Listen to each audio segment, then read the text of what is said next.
This is BBC News, the headlines. Kamala Harris has given her first major TV interview alongside her running mate Tim Walz since being nominated for the Democrats. The Israeli military says a senior local Hamas commander was among 3 Palestinians killed on the third day of a major military operation in the occupied West Bank. More than 5 million people in Japan have been told to evacuate their homes after the country was hit by the strongest typhoon in decades. 4 days a week, employees could be given the right to ask for flexible working in the UK.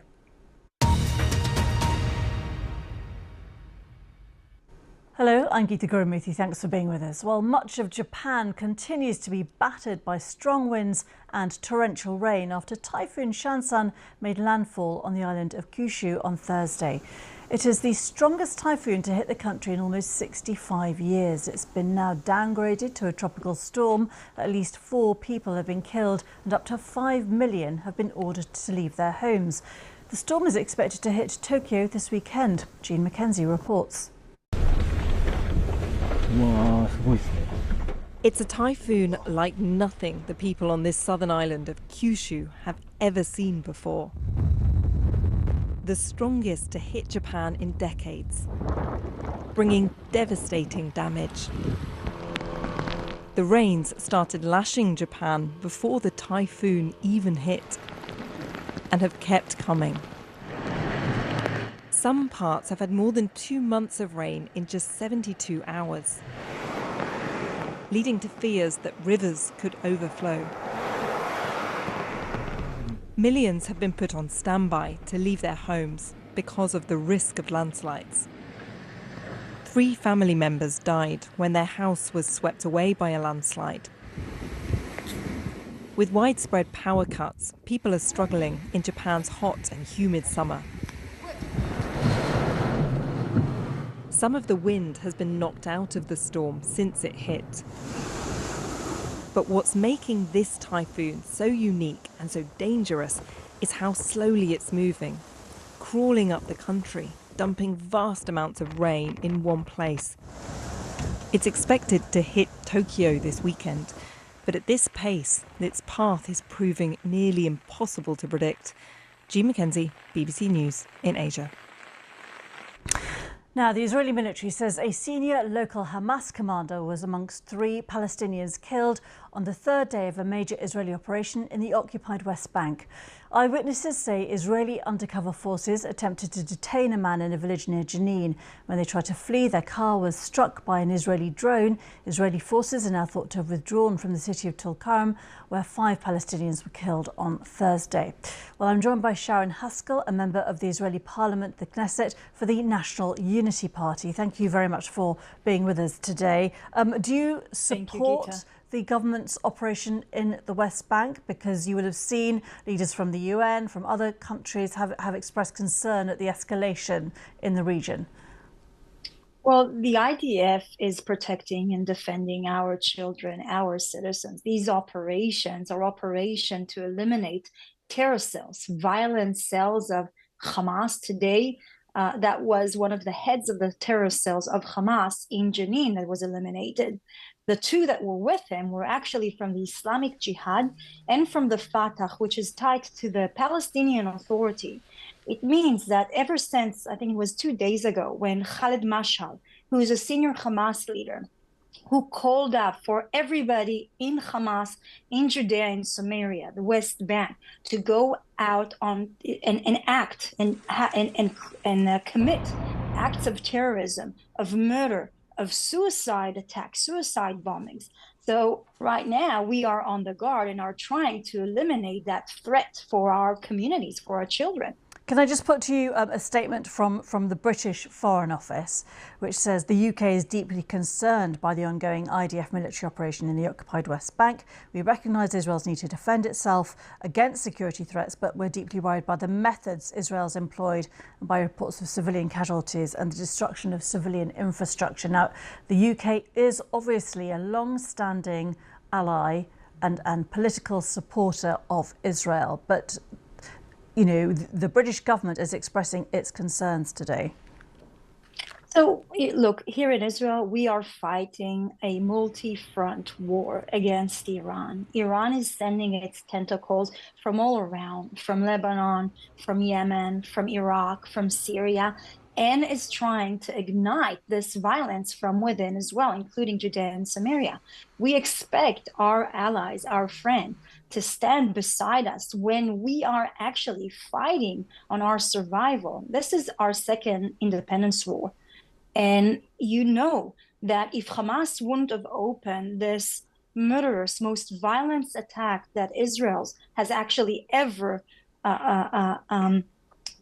experienced, this would have never happened before. We didn't want this war. But it this was is forced happening. on us. This is happening at the same time that many international players are trying to help a resolution, a peaceful resolution. And the concern is that even with those security concerns that Israel obviously has, that this escalation is going to further ignite those tensions and not help lead to a peaceful resolution, which is presumably what everybody wants. Israel wants the hostages returned.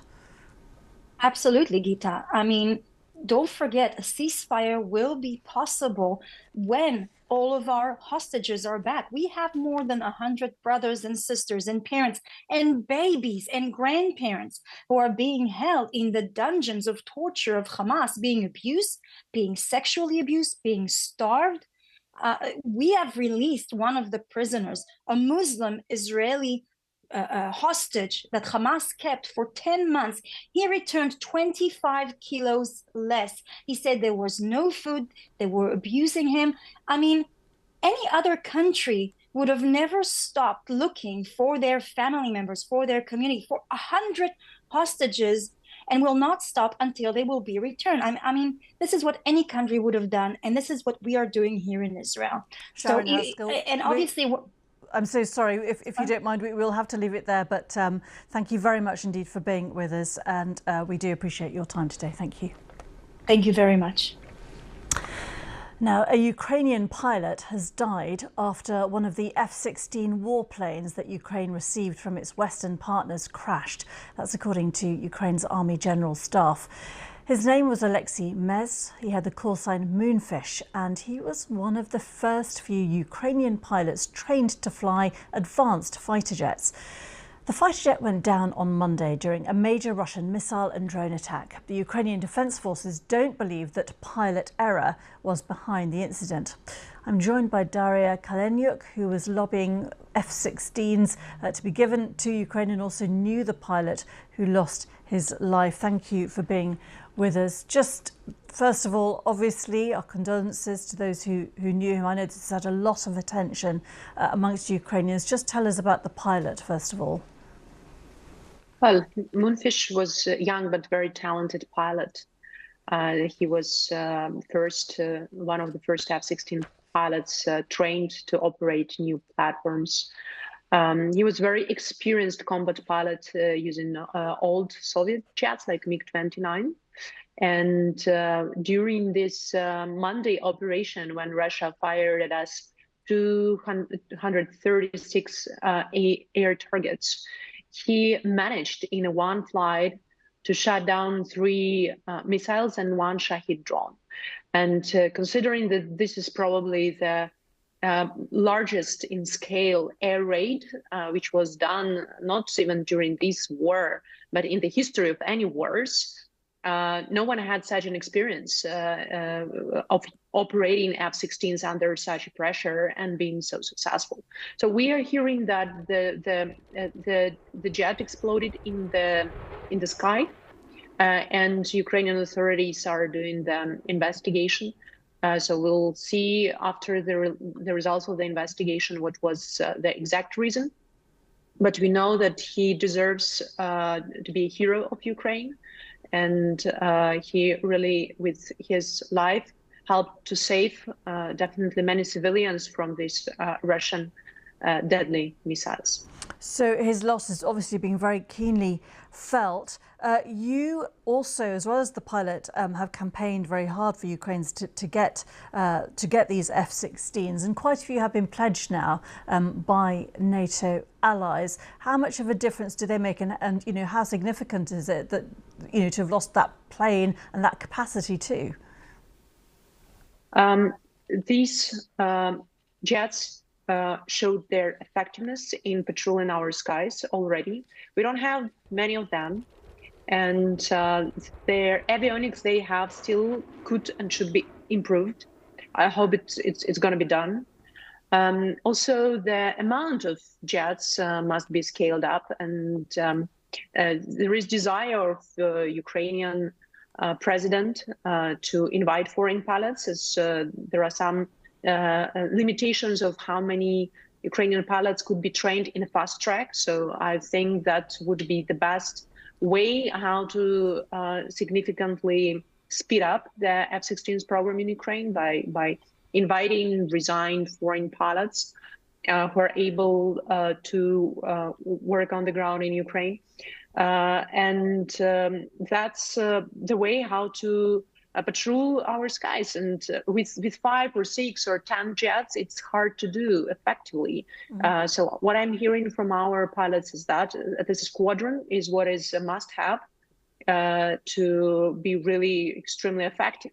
So okay. Our joint task now is to speed that up, and also to make sure that the jets we are receiving have all the avionics needed, with the proper range of radars and the proper range of missiles, especially air-to-air missiles, which will be able to shut down Russian jets, which are throwing bombs closer to the front line of Ukraine. Because so far, my understanding is that this capability is not possible. Daria Kaleniuk, thank you very much indeed, Director of the Anti-Corruption Action Centre. Thank you.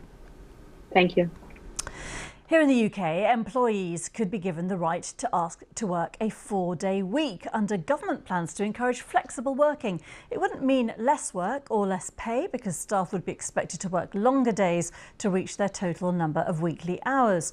Well, several countries already allow that practice, but opinions seemed to be split on whether it's a good thing or not, and there are still many more people working 5 days, not 4. On the pro side, there's less environmental impact from the journey to and from work. Surveys suggest it can make it easier for bosses to hire staff and retain them. And research carried out in Iceland claims that a 4-day working week either maintains or increases productivity. But on the anti-side, some experts claim that longer hours each day at work can create more stress. Our political correspondent Leila Nathu told us more about what the plan is.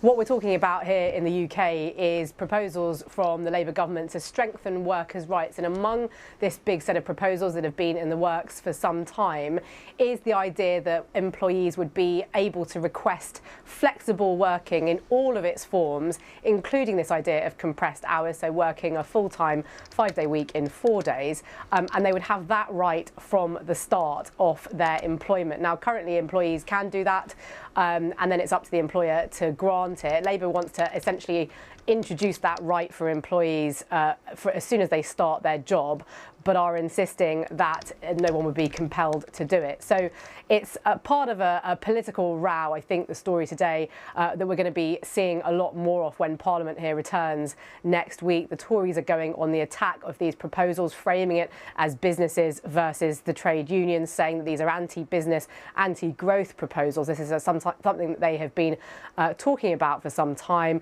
Labour, for their part, insists that flexible working helps productivity by encouraging more people to get back into the workforce, and insist that this won't be mandatory proposals, and it's one of a raft of proposals that are on the table. But this legislation is a flagship part of what the Labour government promised to do before the general election here, strengthening workers' rights across the board. So expect plenty more of these kinds of rows in the coming months as the legislation is brought forward. Leila Nathu there. Let's have a quick look at some other stories in the headlines this hour. The social media platform X has said it expects to be blocked in Brazil because it's not named a new legal representative in the country. The order was issued by a Brazilian Supreme Court judge who accused X of spreading misinformation. X's owner, Elon Musk, says his company is being subjected to censorship. A man in Singapore who attempted to frame his estranged wife by planting cannabis in her car has been sentenced to almost 4 years in jail. He left enough of what he thought was the drug hidden between the seats to warrant the death penalty, but most of it turned out to be filler. The court heard how he hoped a criminal conviction would make it easier for him to get a divorce. Around the world and across the UK, this is BBC News.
Now, history's been made on the first day of the Paralympic Games in Paris when Zakia Kudadadi, who was born in Afghanistan, became the first athlete from the refugee team to win a medal. Kudadadi, who was born without a forearm, took bronze in Taekwondo on Thursday and dedicated her medal to all the women in Afghanistan and all the refugees. Well, let's get more on this. My colleague Zari Kaga is following the story for us. Just tell us about this win.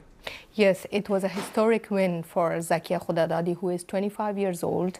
She learned Taekwondo, she played Taekwondo at her home at the age of 11, and then she went on to become an athlete for the Paralympic team in Afghanistan.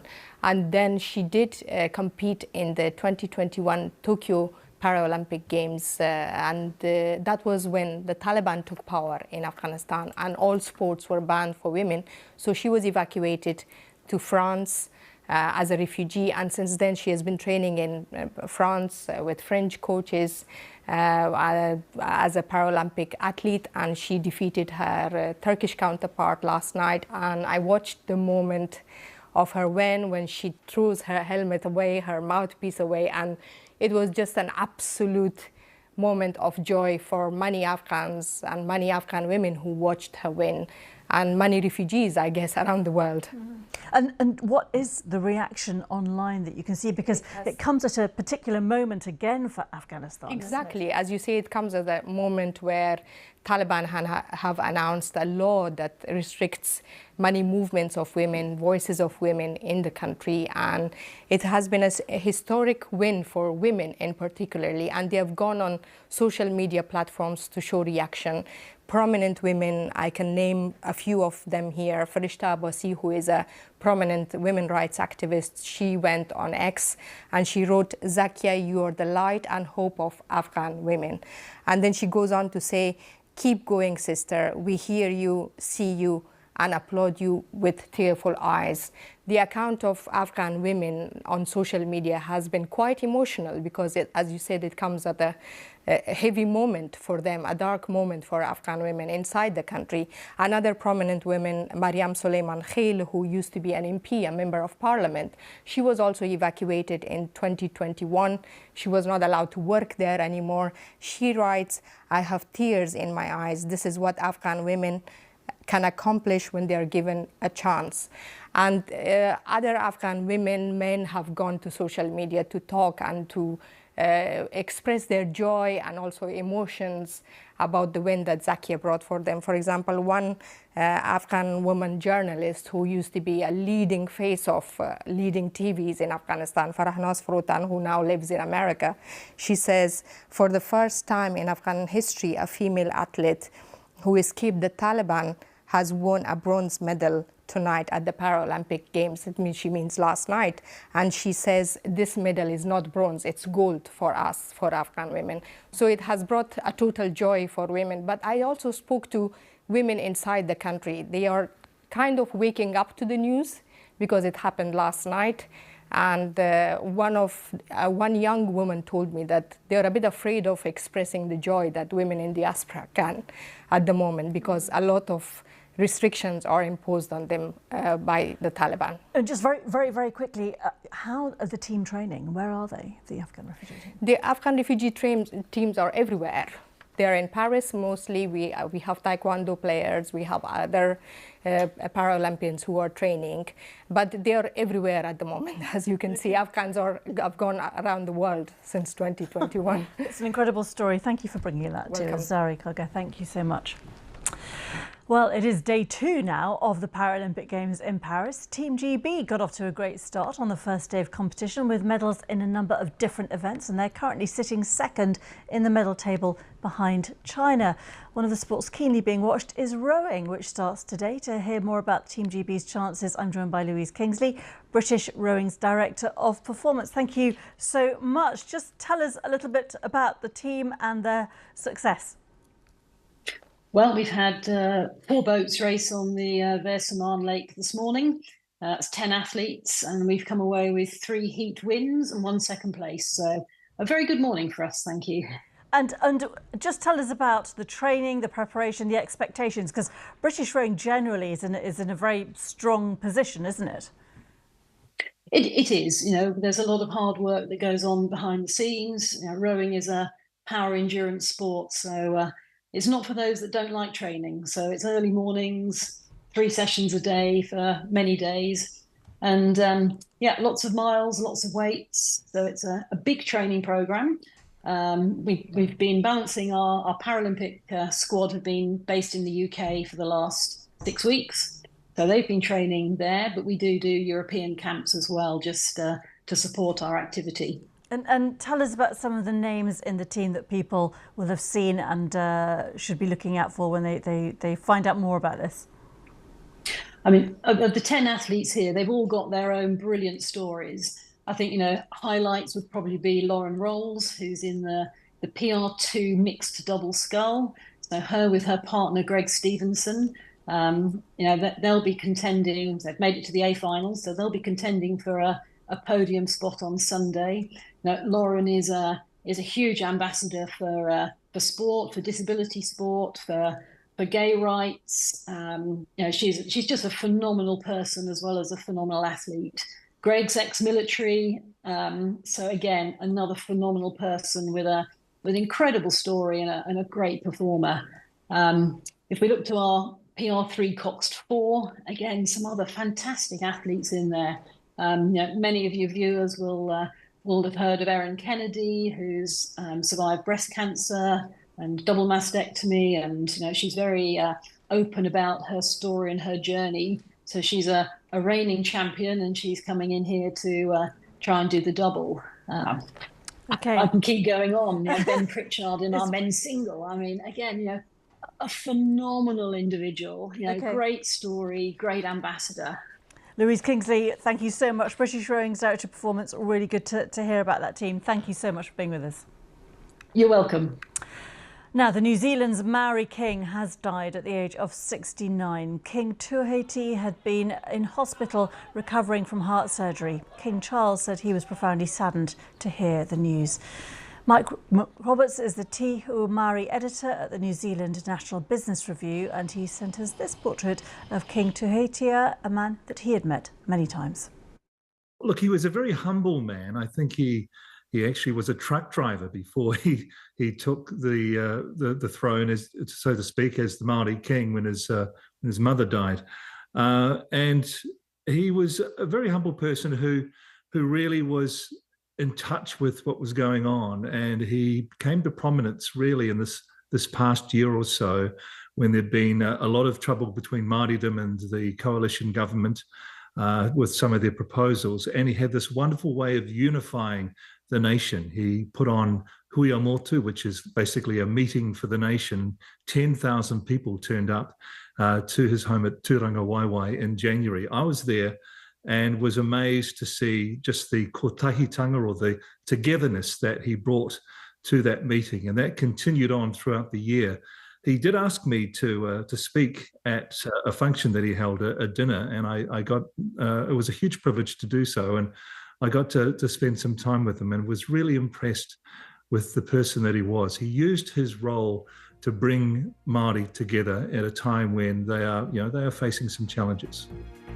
Mike McRoberts there on the Maori King. We are back in a few minutes. I'm Geeta Gurumuthy.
I see myself in the girls that we're fighting for. I see my daughters in those girls. Frankly, all I ever wanted was to be on stage. I never thought I'd be on telly or indeed in a film or be in the public eye in that way. Climate change is real and we must act now. Argument is less powerful than emotion, and negative emotion is more powerful than positive emotion.